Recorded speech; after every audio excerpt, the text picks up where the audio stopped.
Hello, everybody. Welcome to my channel, and thank you for joining. Now, in today's episode, we're going to discuss confusion. Because everyone has some confusion at this time of the year, and we're going to discuss why you're having confusion, okay, and what we can do to prevent confusion. Just calm down. Now, I recall the first year I played Supercoach. Okay, it was a long time ago. It was, I think, 140 years ago. It was a long, long time ago. Just coming down. Okay, but I played my first ever year, and I recall having lots of confusion because I was hearing noises that this player is a must-have. Player X is a must-have. You got to have him in your team. So I did that. I put Player X in my team because they were saying must-have, because if you say must-have, that means you got to have him, right? So I put him in my team. What happened? It was a spud. Okay, well, actually, my whole team was a spud. That year I finished, I think, 20,000, the top 20,000, and I had a bad year. But the point is, there's going to be a lot of whisperers out there, okay? A lot of people are going to talk, and this is what you're going to hear. People are going to say, don't get player X. They're going to say, player Y is a must-have, okay? They're going to say, your team is a no good, okay? Is a poo-poo. Your team is poo-poo, okay? It's no good. Too many spuds, okay? They're going to say, you should do it like this, okay? They're going to give you their opinion. They're going to say, this is the way you should do it. This is how you should play Supercoach, like this, okay? They're going to say, you have no clue, okay? They're going to give you lots of feedback. They're going to give you positive and negative, okay? Let me give you an example. Now, I'm going to go to Supercoach AFL official group, okay? Now, mind you, I put a post in and they declined one of my posts. Can you believe this? Okay, it was the Cash League. I put up the Cash League and they declined it. I can't believe they did that to me. So I'm trying to promote their game and they're declining my posts. Anyway, we go down and we look at someone's post. Okay, this young man, Gavin Pedersen, puts up a post. Okay, and then he says he's very happy with his team. Okay, and these two young gentlemen very kindly give him some advice, okay? For example, one person says he loves it or he likes it, okay? It just says, maybe put Boyd into your flex position, okay? And they get another advice from a young man, Jake Tat. He says, my only change would be trying to get Sarong over Brayshaw. Apart from that, I like it, mate, okay? Now, they're positive feedbacks. Now, what happens to this young man? Gavin is, well, I'm not sure if it happens to him, but it happens to a lot of people, is confusion sets in now, okay? Now, he doubts it doesn't mean he's going to, but this can happen to anyone. They may doubt their own decision, okay? They may go, oh, maybe I should take Brayshaw out now and put Sarong in, okay? Maybe that's the right way to do it. Or he may say now, Boyd, well, he's actually got Reedy there, so he would have to put Boyd in there anyway, but he has Reedy, so he's going to move Boyd. But the point is, we get lots of advice, okay, on the net, on Facebook, on Twitter, pretty much everywhere. You get lots of advice. And don't get confused with the advice you're given, okay, because every time someone gives you advice, it doesn't mean it's the right advice. It just means it's their opinion, okay? Everyone has an opinion and there's no right or wrong. So your decision that you have made could also be the right decision. Doesn't mean you have to go and change it. Now, I had a message from one of my friends last night, actually it was, and he says here, a few experts saying peatling could be the biggest trap, so he decided not to have peatling. I said, what are you talking about? Okay, which experts? He didn't want to name them to me, but it's another thing. Listening to experts, even me, listening to me is wrong, okay? You've got to listen to your hearts, okay? You've got to follow, because this is your team. What happens in your team when I say to you or someone says to you, Pitling could be the biggest trap, you don't put him in your team, and all of a sudden Pitling's going nuts, who are you going to blame? Are you going to blame the person that told you, or are you going to blame yourself? the chances are you're going to blame the person that told you this. So you got to block your ears, okay? When people give you some advice, you have to block your ears. Even when I give you advice, your ears need to be blocked, okay? It's just a guide. It doesn't mean you have to go by it, because if I was right 100% of the time, I'd be winning Supercoach every single year for the past 140 years, okay? But it hasn't been happening. So we are only humans. We sort of don't get it right all the time. We can only just give our opinions, but it doesn't mean that my opinion or someone else's opinion is better than your opinion, okay? Because your opinion is just as good as our opinions. So here's what I want you to do when you're building your team, okay?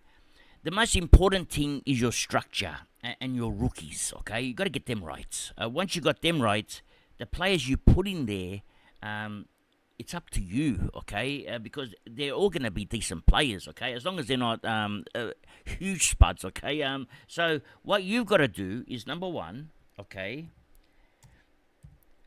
listen to many podcasters, okay? You have to listen to them. Or YouTubers. Let's call them YouTubers. Listen to many YouTubers. Okay, however you spell it, okay? Just write YouTubers, okay? Now, listen to them, all right? But don't obey them, okay? Including myself. Don't obey. Just listen. Absorb some information. Because what you're going to find is we're all going to have different opinions, okay? Now, number two, like, for example, if I like English, a lot of people don't like English, okay? If I like another player, if I like Whitfield, and he's got what I would say 2 bye rounds, there are a lot of people that don't like having a player of 2 bye rounds. So everyone has a different opinion, okay? Now, number two is absorb the information, okay? Don't get confusion, no confusion. But research yourself the information. And if you're not sure how to research, okay, let me guide you. I've done a lot of these Abs Lab specials, okay? There's a lots of them. Some have even got 2 players in them. Each one of these Abs Lab videos shows you how I researched a player. Now, it doesn't mean that when I researched him, maybe my decision was wrong, okay? It doesn't mean I had the right outcome, but I did research them. And it'll give you a guide on how to research a player. Just need to look at 1, then maybe 2 or 3, and then you'll get an idea, okay? And do lots of your own research. Number 4, okay? And this is very important. This is virtually the most important, okay? And watch the practice games. Because right up until the practice games, a lot of us are just guessing, okay? We don't know the answers. We're just guessing. We're just making our own observations without any facts, okay? Now, although there are a lot of facts or figures in that and statistics, but we don't know exactly where each player is going to play or the team's game style yet. Because if a player like, for example, we go to Freo, okay, and we look at Clark. Last year, we noticed he scored huge scores, 110 consistently. What if Freo changed their game plan and now have a direct game plan? What happens then? So you need to watch the practice games, and what you're taking note of, okay, now I'm going to do this in points forms. So A, okay, you want to see role changes, okay? This is what you're looking at. You're not looking at the game, okay? You're not going to sit there and watch a close game and go, come on the Tigers or come on the Bombers. No, you're going to look at role changes of each player. Target about 10 players from each team and watch them very close. So we're looking for role changes, okay? And how this will affect how will it affect negatively or positively that player's scoring potential, okay? Looking for role changes. B, the second point, is we're going to look at for game, coaches' tactics. Well, game day tactics. It's called game day tactics. We're going to look at how the teams play. For example, if we see a team like, let's say, West Coast, okay, and we got the governor there, okay, is he taking all the kick-ins, or is it gone to someone else? Is West Coast having a game plan where they have lots of switches of play? For example, if they switch from one flank to the other flank from the back line, then it means that there's extra touches or extra kicks for these defenders. So is there a lot of ball being played in their defensive half before they build up? So game day tactics are very important, because with Geelong you'll notice there's a lot of tactics like that where they do a lot of switching. So let's see what the game day tactics are. Okay, now C, who's taking most of the kick-ins? Okay, yeah, not kiss-ins, but kick-ins. Okay, and also D, who's featuring mainly in these CBAs. Okay, now this may change. So the preseason games is more. They don't really they take it seriously, the coaches, and they put sometimes their best play, sometimes not, but they're pretty much giving kids a go sometimes. So we want to see, especially in the second game, okay, who these kick-ins and CBAs are going to. Okay, so this is very important, okay, because this is, and also E, which rookies are playing more forward and which ones are playing more in defense, okay? Because the ones that you want are the ones that are playing more in defense. The chances are they'll score 60 plus. The ones playing in the forward line may score 50 plus, okay? So it changes. So the defensive rookies are more promising for scoring potential. So we're gonna find this out, and also which one of these rookies has a more secure midfield role. This is what you're going to look for, okay? Forget about all the advice you're copying from everyone else or your mates and on forums. You got to do your own research, and the research starts this week or this weekend, okay? This is your job. You are the recruiting manager of your team. You got to do some research. Just calm it down. We're also going to look for, which is under F now, time on ground, okay? Are the rookies in the starting 23 or 22, or are they more on the bench and come on in the second half, which means they could possibly be in the B team? Usually the players that play in the first half are more in the A team, so it doesn't always work that way, but that's usually the case. So look also for time on ground, and more importantly, are the rookies playing in the first half or in the second half, okay? And also their roles. Now, at the end of the day, this is your team, okay? And however this team performs, it is your responsibility, okay? We are here to help you, guide you. That's not just me, but that's all the YouTubers, okay? We're all here to help you, guide you. We don't do this so that we can recommend you to have a player that we think is going to be no good, but we want you to have him so we can do better. There's nothing like this, okay? We try to give you our best opinions, our best advice, but we don't always get it right. So it's up to you to do the research and get it right. Don't have any confusion, okay? And if I say this player is good and then someone else says this player is good, then two others say these players are not good, okay? That will cause you confusion, and that's when you got to go and do your own research and then say, oh, the Scodfather said he's good, but the other two said he's no good. I'm going to listen to the Scodfather. It doesn't work that way, okay? Because those other two may have it right and I may have it wrong. So it's a matter of you need to do the research, okay? Because you can't blame anyone when it goes pear-shaped, okay? If it turns out to be a spud, and don't remember one thing, the Scodfather is the home of the spuds, okay? We specialize in recruiting spuds, okay? So just be careful, and you got to pick the player you think is going to be perfect for that position.